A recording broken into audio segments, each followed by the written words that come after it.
Wabarakatuh. Halo, apa kabar kawan-kawan? Saya akan melanjutkan untuk materi pembahasan tentang tokoh-tokoh sastrawan Melayu klasik. Yang sebelumnya kita sudah bahas ada 2, dan sekarang tokoh yang ketiga yaitu Nuruddin Araniri. Saya beri judul Nuruddin Araniri, profil dan karya-karyanya. Ini adalah foto dari Nuruddin, dan sumber yang saya gunakan adalah portal Garuda. Ini adalah artikel jurnal atau artikel ilmiah yang ada di portal Garuda. Oke, saya akan mulai. Ini adalah profil tentang Nuruddin Araniri. Ada yang pernah dengar mungkin namanya? Nuruddin Araniri, nama lengkapnya yaitu Nur Aldin Muhammad Ibnu Hazim Ibnu Muhammad Araniri. Araniri dipakai karena ia nama Araniri maksud saya dipakai karena ia dilahirkan di daerah Rander yang terletak di dekat Gujarat. Jadi aslinya bukan dari Nusantara, dia dari India. Nar merupakan campuran dari India Arab, dari keluarga sufi dan ulama. Ia meninggal dunia di India pada tahun 1658 Masehi, jadi sekitar abad pertengahan 17. Nah, Nar ini dikenal menganut tarekat Rifaiyah yang didirikan oleh Ahmad Rifai, yang keberadaannya di tahun 1181 Masehi. Ia ditunjuk Bak Saiban sebagai khalifah, ini mungkin pimpinan dari tarekat tersebut, sebagai khalifah dalam tarekat tersebut, dan bertanggung jawab untuk menyebarkan tarekat di bumi Melayu Indonesia. Itu sekilas dari profil Nuruddin. Saya singkat saja agar tidak panjang, itu Nar ya. Kita lanjutkan. Ketika Nar datang ke Aceh pertama kali, ia tidak disambut baik karena kala itu Raja Aceh, yaitu Iskandar Muda, menganut ajaran Wujudiyah, ajaran yang diajarkan oleh Hamzah Fansuri dan muridnya, yang mana Samsudin As-Sumatrani ya, murid dari Hamzah Fansuri, yang sudah atau telah kita bahas di materi sebelumnya.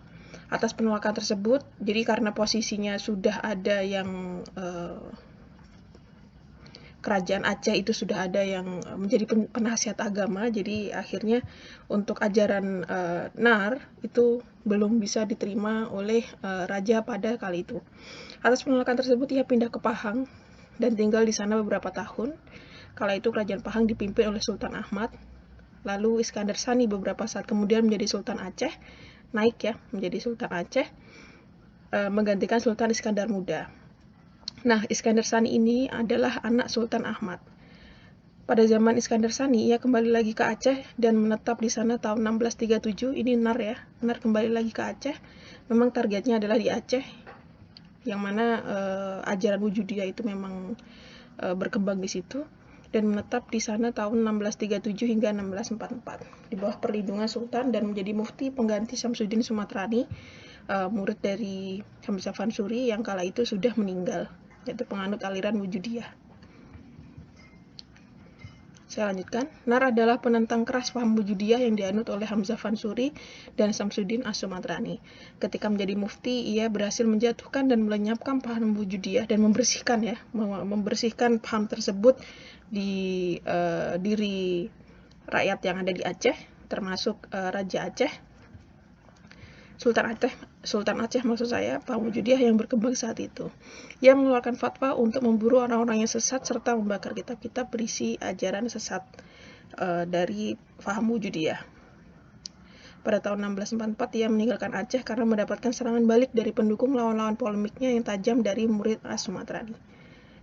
Karena aksinya membakar dan memburu orang-orang yang sesat, dagamnya sesat tadi, jadi akhirnya para murid-murid dari faham Wujudiyah akhirnya melawan balik si Nar.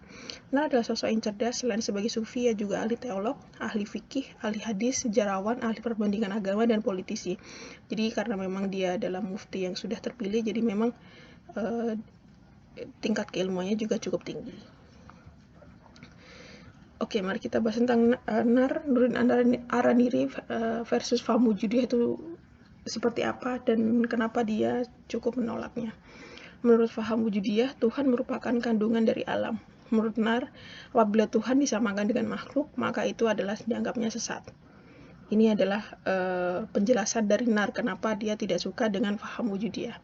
Karena Tuhan bersifat transenden, pemikiran di luar nalar manusia atau tidak dapat dibayangkan wujudnya, yang tidak mungkin dapat berada dalam diri makhluk, sehingga ia berbeda dengan makhluk.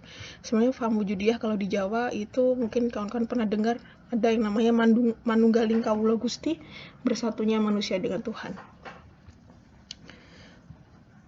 Oke, ini adalah kutipan dari komentar dari Nar. Maka sekarang kunyatakan pula kepadamu setengah daripada itihad kaum wujudiyah yang dibawa angin, yaitu Hamzah Fansuri dan Samsudin As-Sumatrani, dan segala yang mengikut keduanya. Kata Hamzah Fansuri dalam kitabnya yang bernama Muntahi, pada perencanaan sabda Nabi, man arafa nafsahu fakat arafa rabbahu, barang siapa mengenal dirinya, bahwasannya mengenal Tuhannya. Arti mengenal Tuhan dan mengenal dirinya, yakni diri, itu dirinya, dan semesta sekalian alam dalam ilmu Allah. Tamsil seperti biji dan pohon, pohonnya dan biji itu lengkap serat dalam biji itu. Maka nyatalah dari perkataan wujudiyah itu bahwa seru semesta alam sekaliannya ada lengkap terwujud dalam hak ta'ala. Maka keluar alam daripadanya seperti pohon keluar kayu keluar dari bijinya.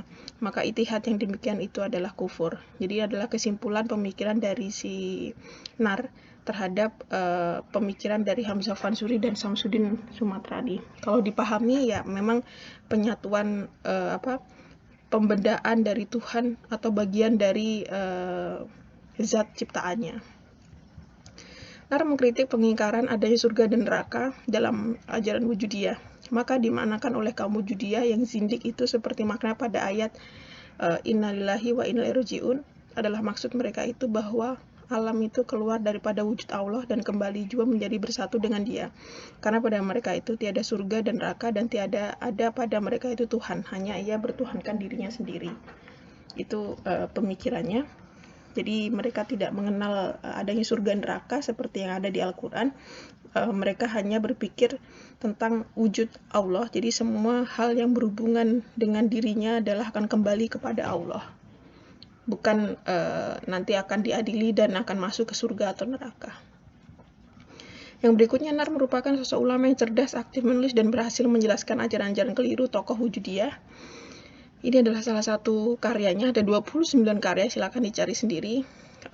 Ini ada 2 karya yang cukup terkenal, yaitu Bustan Al-Salatin dan As-Sirat Al-Mustaqim. Keunggulan Nar. Nar memperkenalkan tokoh terkemuka di dunia Islam ke masyarakat di Nusantara. Banyak tulisannya mengutip banyak tokoh ahli, mendukung argumen-argumennya seperti Imam Al-Ghazali, Ibnu Arabi, Al-Kunyawi, Al-Kasyani, Fairuzanadi, dan lain sebagainya. Ini tokoh-tokoh Arab yang cukup terkenal pada zaman itu. Melalui karya-karya polemiknya dengan wujud Dia yang dianggap sesat, Nar merupakan orang pertama di Nusantara yang menjelaskan perbedaan antara penafsiran dan pemahaman yang salah maupun yang benar atas doktrin dan praktek sufi. Jadi dia meluruskan paham yang sebelumnya dianut oleh masyarakat dan diluruskan seperti apa sih sebenarnya seperti apa sih praktek sufi itu. Kitab Sirat Al-Mustaqim dijadikan buku pegangan mengenai kewajiban-kewajiban agama atau fikih bagi semua orang. Sebagai seorang penasihat kerajaan, ia mengungkapkan tugas-tugas kerajaan dalam kitab Bustan Al-Salatin. Berkat tulisan tersebut, Sultan menghapuskan hukuman-hukuman yang tidak manusiawi bagi penjahat seperti mencelup minyak dan menjilat besi. Meskipun bukan berasal dari tanah Melayu, penguasa Nar dalam bahasa Melayu sangat luar biasa. Ia dianggap sebagai pujangga Melayu pertama, dan karya-karyanya dianggap sebagai pemberi sumbangan terbesar dalam bahasa Melayu sebagai bahasa ilmu pengetahuan kala itu. Baiklah, itu adalah pembahasan atau profil dari Nuruddin Ar-Razi. Sampai di sini saya akhiri. Wassalamualaikum warahmatullahi wabarakatuh.